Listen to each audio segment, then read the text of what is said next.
تخيل وياي رجل حكم نصف اوروبا بالحديد والنار، وكلمه منه كانت تحرك جيوش وتدمر دول. وعلى الكفه الثانيه رجل كان يطير مثل الفراشه ويلسع مثل النحله. امتلك اسرع واقوى رده فعل عرفها تاريخ الملاكمه. الاول دكتاتور ارعب العالم، والثاني بطل الهم العالم. اثنينهم وقعوا قدام نفس العدو، عدو ما يرحم، لا يتاثر لا بالسلطه ولا بالعضلات، عدو يتسلل بهدوء ويسرق منك السيطره على جسمك وانت قاعد تتفرج. ممكن تكون عرفت الشخصيتين من غلاف الفيديو او من كلامنا الاولي، بس الرابط العجيب ما بين هالشخصيتين اكيد انت ما راح تتوقعه، فخلونا نكمل الفيديو ونشوف شنو هو الرابط.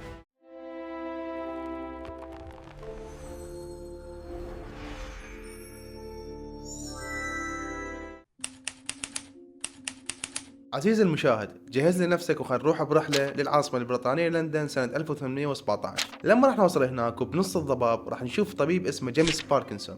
هذا الطبيب ما راح يركز ويانا لان كان مهتم بظاهرة اهم من عندنا. شاف 6 اشخاص منتشرة بيناتهم ظاهرة واحدة، واللي هي كانت عندهم رعشة لا ارادية بايدهم. هذا الطبيب لما رجع للبيت وطفى الشموع ويحاول ينام ما قدر ينام بسبب الارق والتفكير. كان يفكر بهاي الظاهرة ليش صارت بين هذول ال6 اشخاص بالتحديد. فالدكتور قام وجاب ورقة وقلم وقعد يكتب. كل اللي سواه انه كتب مقال سماه شيكينج بولسي او شلل الرعاش. الدكتور ما قدر يكشف شنو سر هذا المرض، بس قدر يكتب الاعراض اللي كانت تصير واللي شافها بين ذول ال6 اشخاص. الدكتور هذا لما كتب المقال دخل تاريخ الطب، واسمه لحد اليوم محفور وموجود على هذا المرض، فسموا المرض على اسمه اللي هو الباركنسونيزم.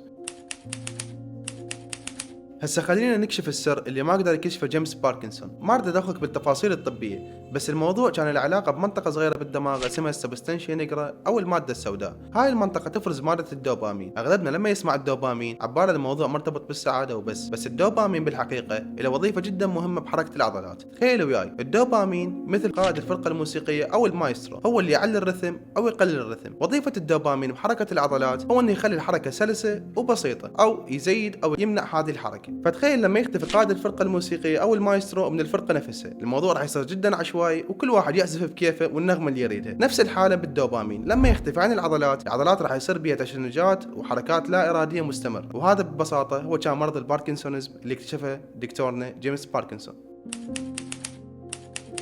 هسه خلينا نغير الزمان والمكان من لندن الى برلين 1945، حيث كانت قنابل الحلفاء تنزل على المدينه مثل المطر، وجثث مشمره بكل مكان، وغبار القصف مغطى على هاي جثث وما راح تشتم غير ريحه الموت. وبنفس الوقت جيوش الحلفاء محاصر المدينه وواقف على اسوارها الاهله للسقوط. وبنفس الوقت كان عندنا قائد جيوش المحور اللي كان بسرداب تحت الارض يعاني الامرين، احدهما خساره جيشه بالحرب، والاخر المرض الذي استفحل عليه واللي هو الباركنسون ديزيز اللي سولفنا عنه. اذا رجعنا بالزمن شوي لورا راح تشوف نفس الشخص المكسور المهزوم واقف يلقي خطاب قدام آلاف الناس وملايين الجنود. هذا الشخص تميز بإلقاء خطابات حماسية جدا، وهاي الخطابات هي اللي خلته يوصل للحكم وللسلطة، وحشد بيها جيش تعداده أكثر من ملايين واحتل بيها نص أوروبا. هذا الشخص إذا تلاحظ عنده حضور قوي وعنده كاريزما، ودائما كان يخلي إيده اليسرى ورا ظهره. طبعا الناس بذاك الوقت كانوا مفكرين إنه هذا جزء من البروباغندا أو فد كاركتر معين أو شخصية هو يحاول يظهرها للناس، بس الناس القريبة من هتلر كانوا يعرفون إنه هو كان يحط إيده ورا ظهره بسبب الرعشة المستمرة اللي ما كان يقدر يسيطر عليها.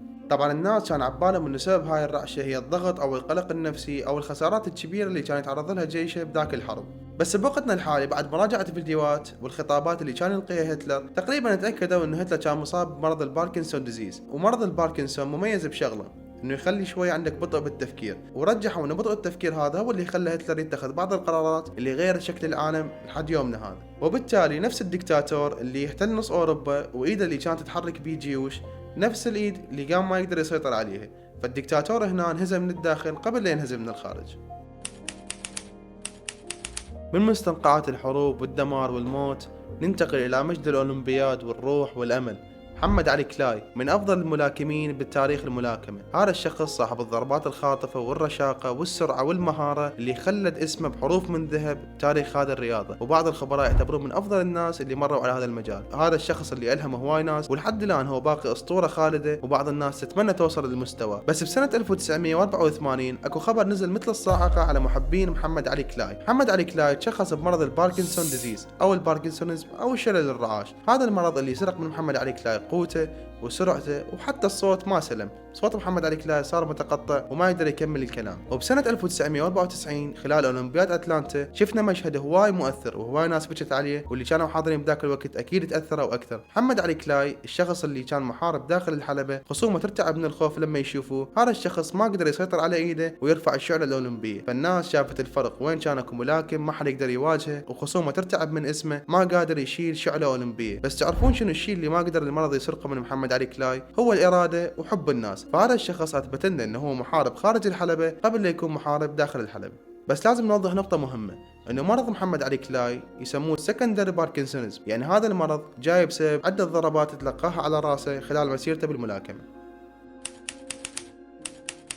بالنسبة للتشخيص ممكن يكون صادم للبعض، لأن تشخيص مرض شلل الرعاش ما يعتمد على صورة دم أو فد تحليل معين نسويه حتى نثبت أنه هذا المريض مصاب بهذا المرض. التشخيص غالبا يكون معتمد على طبيب أعصاب شاطر يسوي بعض الفحوص السريرية حتى نتأكد أنه هذا المريض مصاب بمرض شلل الرعاش. طبعا أهم العلامات اللي راح تخلي الدكتور يشتبه أنه هذا المريض مصاب بشلل الرعاش هي بطء الحركة، هاي تكون أهم صفة للمرض، وياها بعض الصفات الثانية، منها الرعشة اللي تكون بوقت السكون وتختفي لما المريض يمد ايده حتى ياخذ كوب شاي او يلزم تليفون او يسوي اي شيء، فالرعشة تكون مميزة جدا وقت السكون. الشغلة الثانية هي اختلال التوازن او الانستابيليتي، يعني المريض مرات ممكن يوقع او ما يسيطر على نفسه. الشغلة الثالثة وهي تصلب العضلات، يعني الدكتور لما يجي يفرد ايد المريض راح يحس اكو مقاومة لا ارادية او تصلب بالعضلات. بالحالات المتقدمة ممكن المريض يعاني من صعوبة بالبلع او حتى ما يقدر يكمل جملة كاملة، مثل لما صارت مع محمد علي كلاي. طبعا ممكن نسوي تصوير رنين مغناطيسي للدماغ حتى نشوف هيكلة الدماغ ونفرق بين الباركنسون وبعض الامراض الثانية اللي يسوي لك رعشة مثل الجلطات الدماغية او بعض الاورام. وممكن نستخدم علاج تجريبي لاثبات التشخيص وعلاج المرض نفسه اللي راح نتكلم عنه بالبارت الجاي. طبعا التشخيص النهائي للمرض هو مو عبارة عن صورة او تحليل نسويه حتى نكتشف هذا المرض، هي مجموعة من الاعراض اللي يشتبه بها دكتور اعصاب شاطر وسوى بعض التحاليل واثبت انه هذا المريض مصاب بهذا المرض. طبعا للأسف لحد الآن ما اكتشفنا علاج نهائي لهذا المرض، لأن مثل ما عرفنا سبب هذا المرض هو موت خلايا بالدماغ، ومثل ما نعرف موت الخلايا بالدماغ ما ترجع تتجدد من جديد، فهذا الموت سوى عندنا نقص بالدوبامين، فراح نستخدم علاج اسمه الدوبا. من اسم هذا العلاج مبين انه راح يحاول يغطي نقص الدوبامين اللي صاير بالدماغ، فنحاول نسيطر على الأعراض بس مو نعالج المرض نهائيا. وحاليا اكو تقنية تحت التجربة وهي التحفيز العميق للدماغ. هاي التقنية بكل بساطة هي عبارة عن زرع أقطاب كهربائية داخل الدماغ موصولة ببطارية تحت الجلد وبها ريموت كنترول، لما يفعلها الدكتور راح ترسل إشارات كهربائية للمخ تقلل من الرعشة أو تصلب العضلات، وهذا كان هو العلاج. عافانا وعافاكم الله.